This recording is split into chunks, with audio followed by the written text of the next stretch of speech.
Halo semuanya, saat ini kita akan belajar tentang cara menjawab latihan soal wawasan kebangsaan bagian 1 untuk P3K Program Kesehatan Masyarakat. Soal pertama, sikap keteguhan hati dalam memperjuangkan kepentingan nasional dikenal sebagai A. Nasionalisme, B. Keamanan nasional, C. Cinta tanah air, D. Kekuatan nasional, E. Ketahanan nasional. Jawabannya kita mencari penjelasan atau pengertian dari 5 option tersebut. Nasionalisme ini pengertiannya adalah sebuah ideologi yang berdasarkan rasa cinta terhadap tanah air. Keamanan nasional adalah status di mana tanpa adanya ancaman dan pelanggaran dari luar dan tanpa keresahan dan kekacauan internal. Cinta tanah air adalah rasa kebanggaan, rasa memiliki, rasa menghargai, rasa menghormati, dan loyalitas yang dimiliki oleh setiap individu pada negara tempat tinggalnya. Kekuatan nasional adalah jumlah semua sumber daya yang tersedia bagi suatu bangsa dalam mengejar tujuan nasional. Ketahanan nasional adalah sebuah sikap keteguhan hati dalam upaya memperjuangkan kepentingan nasional. Jadi, jawaban dari sikap keteguhan hati dalam memperjuangkan kepentingan nasional dikenal sebagai E. Ketahanan nasional. Soal kedua, sikap nasionalisme yang lahir di Indonesia bukanlah nasionalisme barat, melainkan nasionalisme of humanity yang dikemukakan oleh Soekarno yang berarti bahwa A. Kemanusiaan adalah satu, B. Kemanusiaan merupakan perbedaan yang harus dipertahankan, C. Sebuah bangsa lahir dari kemanusiaan, D. Jiwa dan jati diri bangsa dipersatukan, E. Kemanusiaan adalah sebuah karakter. Ini karakter ya guys. Sebelum itu kita harus paham dulu ya. Menurut pandangan Soekarno, beliau juga menegaskan bahwa nasionalisme of humanity dapat diartikan sebagai kemanusiaan merupakan satu sikap yang merangkul semua perbedaan dan merupakan perwujudan dari titah Gajah Mada yang memiliki kesamaan tujuan pemimpin bangsa. Jadi jawabannya adalah A. Kemanusiaan adalah satu. Soal berikutnya. Manakah sikap yang termasuk dalam faktor pendorong nasionalisme dari luar negara Indonesia pada awal dari pergerakan nasional? A. Kemenangan Jepang terhadap Rusia, B. Kebangkitan nasionalisme Asia Afrika, C. Adanya kelompok masyarakat yang memiliki pendidikan tinggi, D. Timbulnya paham baru terhadap nasionalisme, E. Lahirnya ideologi baru. Pada option dari A sampai D merupakan faktor eksternal atau faktor dari luar pendorong sikap nasionalisme Indonesia.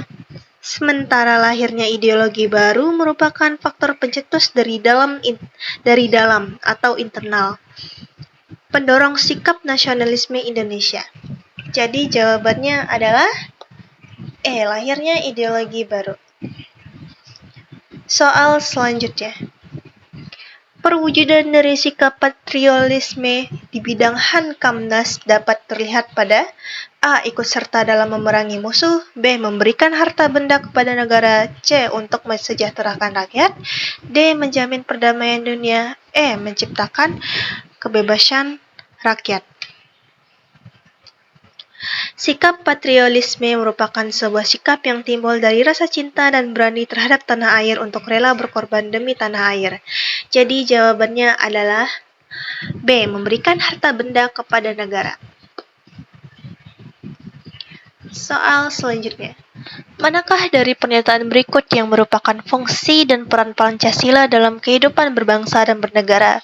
Yaitu 1. Modal pembangunan, 2. Satu-satunya asas bagi kehidupan bangsa Indonesia, 3. Pendorong terciptanya pembangunan di segala sektor, 4. Berasal dari rakyat Indonesia dan negara serumpun lainnya, 5. Pandangan hidup bangsa sebelum bangsa Indonesia, 6. Cita-cita dan tujuan seluruh bangsa Indonesia.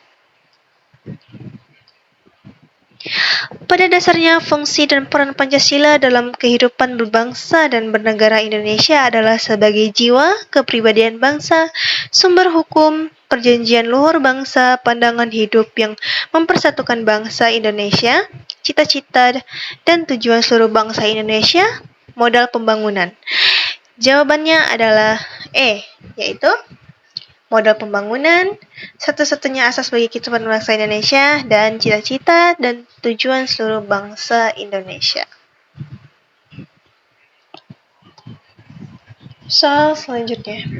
Pancasila sebagai suatu sistem filsafat dapat diketahui dengan cara deduktif, yaitu dengan cara A. Mencari hakikat Pancasila dan menganalisisnya sebagai hierarki piramidal sehingga menjadi keutuhan pandangan yang komprehensif. B. Mengamati gejala-gejala sosial budaya masyarakat, merefleksikannya dan menarik arti serta makna dari gejala-gejala tersebut. C. Mencari hakikat Pancasila serta menyusunnya secara sistematis menjadi keutuhan pandangan yang komprehensif. D. Mengamati gejala sosial ekonomi masyarakat, merefleksikannya dan menarik makna dari gejala-gejala tersebut. E. Mencari kepribadian Pancasila dari kebudayaan bangsa Indonesia, kemudian pengelompokannya sesuai wilayah geografi.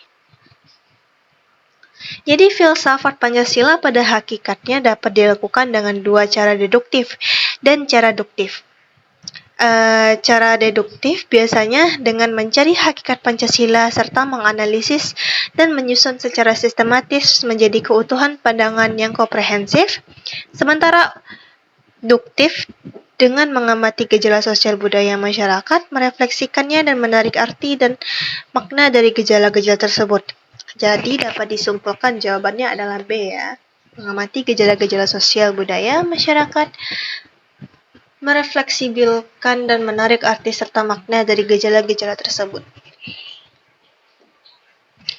Soal berikutnya.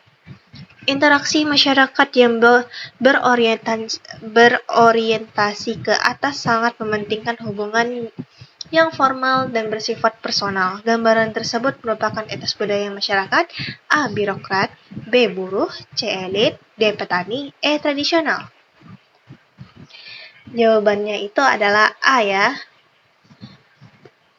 birokrat.